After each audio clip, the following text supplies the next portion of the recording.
Well, drivers could be paying more at the pump this summer as an increase to the state's gas tax is on the table to close $1 billion gap in transportation funding. Albert James shows us why some legislators are trying to push up an already high gas tax and the mixed response coming from legislative Republicans.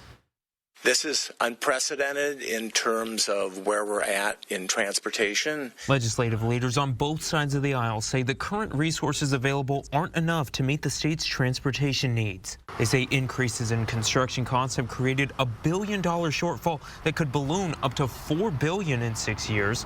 While they're proposing various different cuts and ways to streamline construction, they say they ultimately need more money. If we were to use our existing resources alone, it would mean significant delays to projects all over the state. It would mean suspending workforce development initiatives at ferries and state patrol, and it would mean inadequate transportation system for Washingtonians. To bring in more revenue, the two chambers offer different solutions, like the Senate authorizing tolls on State Route 520 beyond the floating bridge, and the House implementing an annual fee for more fuel-efficient cars. However, both proposals include an increase to the state's gas tax. Currently, Washington has the country's third highest tax at 49 cents a gallon, last increased in 2016. The Senate proposal would increase that by 6 cents in July, while the House would add 9 cents. Both would annually index to inflation in the years after. Nobody likes to raise taxes. You know, my side doesn't like to raise taxes, but you know, the realities of life are what they are. And in order to make this system work, it takes money. While the gas tax increase has some Republican buy-in, not everyone on the right is sold.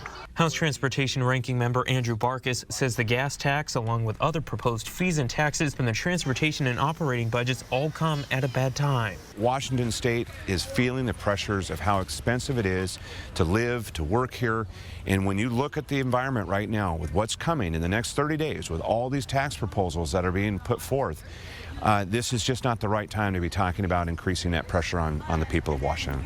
Barkis says the state should instead look at repurposing Climate Commitment Act funds, though Democrats are opposed to that idea. The Republican says he'll push for alternatives, as a lot can change between these initial proposals and the final budget. I'm going to try to make sure that we do not impose the burdens on them that we're seeing right now to make it more expensive to live here in Washington State.